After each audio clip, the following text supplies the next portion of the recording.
we we would go to the dances, the state dances in Rupert, and we went up there, and of course it was before you couldn't date anybody till you were 16, and so one night we had gone up there with my brother, and this fellow from Burley brought two girls over from the dance hall in Burley and brought them over to Rupert, and our brother Clyde wanted to take one of those girls home, so he didn't want us twins along, so he told two boys from Paul to take us home.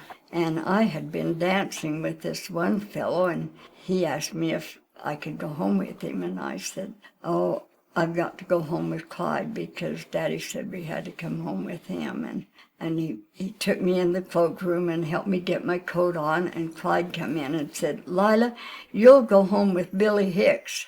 And this other boy was standing right there, and he said, Lois will go home with Robert Clark, and she liked him, and Bob Platts was driving the car, and we went out, and they pulled up a rumble seat. That's where Billy and I rode home. I was so upset. He had carrot red hair, freckles. He was in our class at school, and the kid that was driving the car went down every canal bank he could find to get home, and I was just boiling. And so when we got home, I just hopped up and went in, and I waited for my brother to get home, and I let him have it.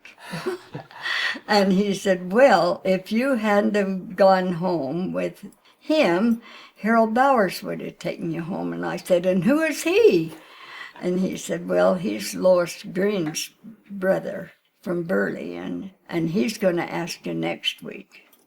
And I thought, I won't go with him. And he'd say, you will go with him. And I said, I won't. All week we went back and forth, but I did, and we went to every dance from there on, but 2 Saturday nights for 3 years.